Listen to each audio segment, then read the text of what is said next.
What would the world look like in the year 2000?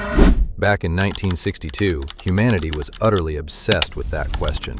Amidst the tense, white-knuckle grip of the space race, a bold, multi-million-dollar gamble took shape in the Pacific Northwest. Some say it put Seattle firmly on the map, but behind the glitz, the neon, and the rising steel, it took unbelievable planning, brilliant preparation, and a community coming together. It was exceptionally run, massively attended, and designed to answer one burning question: where is tomorrow taking us? Over the course of the event, 10 million people would find out. The Seattle World's Fair, officially called the Century 21 Exposition, opened with incredible fanfare. But the most remarkable part? President John F. Kennedy got things rolling from afar. While vacationing down in sunny Florida, the president pressed a ceremonial telegraph key to officially kick off the fair. In a funny twist of history, Seattle was actually way ahead of its time, utilizing what looks remarkably like a remote working model. Shortly after, guest conductor Igor Stravinsky raised his baton in front of the Seattle Symphony, featuring piano soloist Van Cliburn, and the grand event was officially underway. The Century 21 Exposition was originally planned to honor the 50th anniversary of the 1909 Alaska-Yukon Pacific Exposition. But when organizers ran out of time, they pivoted toward the future. Buoyed intensely by the fierce competition of the space race and Boeing's booming manufacturing plants bolstering Seattle's economy, the fair took on a distinct theme. America is not falling behind the Soviet Union. Space, science, and tomorrow were front and center, showcasing the nation's greatest technological developments. Every monumental achievement begins as a simple idea. For Seattle City Councilman Al Rochester, that spark happened decades earlier. Back in 1909, when he was just 14 years old, Rochester had visited the original World's Fair. He soaked in the magic, the lights, and the wonder of it all. Those memories stayed with him for a lifetime. Now, as an adult leader in Seattle, he wanted his beloved hometown to experience that exact same magic. After drumming up interest, securing funding, and forming an official World's Fair Commission, Rochester's bold dream finally began to take shape. Did you know that one of the most recognizable, iconic landmarks in the entire world began as a rough doodle on a restaurant napkin? It's true. While Eddie Carlson, a member of the Fair Commission, was dining at the top of a TV tower restaurant in Stuttgart, Germany, he looked out at the spectacular view and experienced a flash of genius. He brought his sketch back home, where an architect refined it into a futuristic tripod structure topped with a flying saucer disc. Construction on the Space Needle began just 1 year before the fair opened.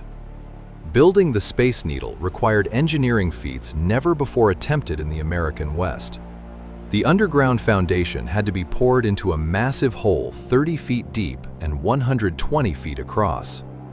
Get this, it took 467 cement trucks working continuously for an entire day to fill that hole. It was the largest continuous concrete pour ever executed in the West. When it was finished, the subterranean concrete foundation weighed just as much as the entire steel structure of the Space Needle sitting on top of it. Closer to the ground, an entirely new urban landscape was rising from the dirt. Workers rapidly constructed a stunning modernist coliseum, a major performing arts center, and a state-of-the-art science pavilion that is known today as the Pacific Science Center. Every square acre of the fairgrounds was meticulously designed to give visitors a jaw-dropping glimpse into what life might look like in the 21st century, blending striking modernist architecture with vibrant splashes of mid-century color. Because the fairgrounds were located over a mile away from downtown Seattle, organizers faced a massive logistical challenge: how to transport the heavy throngs of people smoothly across the city. The solution was wonderfully futuristic. They built the monorail, a sleek, modern train gliding gracefully along a single elevated overhead rail. Once inside the fairgrounds, visitors encountered another unexpected marvel: the Bubbleator. It was a translucent, spherical acrylic elevator that transported guests between exhibits, instantly becoming a massive hit among fairgoers. The fairgrounds were neatly divided into distinct themed zones, including the World of Science, which featured an authentic NASA exhibit, complete with detailed satellite mock-ups and the actual Project Mercury time capsule.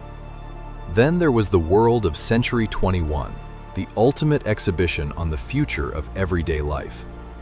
It featured forward-thinking visions of future transportation, a fully automated office of the future, climate-controlled farm factories, and an electronic schoolhouse of knowledge. Looking back, their creative dreams about the world of tomorrow turned out to be remarkably accurate. The world of commerce and industry highlighted cutting-edge trends in home furniture, modern fashion, and wild automotive designs. Among the biggest crowd pullers was the Ford Seattle-8, a radical concept car representing the vehicle of the future. All of this innovation was set right next to a gleaming, perfumed pool and an electrically powered pavilion featuring a 40-foot-high cascading fountain engineered to look and sound just like a modern hydroelectric dam. Seattle was determined to prove it could showcase refined high art and culture on a global scale. The world of art boasted 72 priceless masterpieces from legendary masters like Rembrandt, Monet, and Picasso. For entertainment, organizers allocated a staggering $15 million budget. They hired New York theatrical agent Harold Shaw to scout world-class talent across 43 different countries. When some local commissioners argued for regional acts instead, Shaw famously snapped back. "This is supposed to be a world's fair, not a county fair. Grow up." His relentless global search brought breathtaking international diversity to the stage. The brand new Seattle Opera House served as a glittering crown jewel, showcasing elite performers from every corner of the globe. Day after day, audiences were treated to world-class ballet dancers, symphonic choirs, top pop stars, Broadway headliners, touring orchestras, marching bands, and legendary comedians. Every single performance venue across the fairgrounds remained packed to absolute capacity, proving that Harold Shaw's ambitious global gamble had paid off beyond expectations. Beyond the exhibits and high art, the fair offered incredible shopping, an old-fashioned amusement park, and revolutionary food history. In fact, the Seattle World's Fair is directly responsible for introducing the famous Belgian waffle to the American public on a massive scale. After debuting at the Brussels World's Fair just 4 years prior, entrepreneur Walter Clayton opened 2 dedicated waffle stands in Seattle, delighting visitors with the warm, large-format breakfast treat.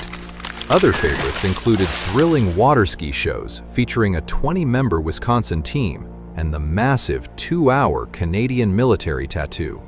Even Hollywood royalty couldn't stay away. Elvis Presley arrived on the fairgrounds to film his hit motion picture, It Happened at the World's Fair, causing absolute pandemonium among throngs of cheering teenage fans. During his visit, Elvis even presented Washington Governor Albert Rossellini with a ham, playfully claiming it came straight from his farm in Tennessee.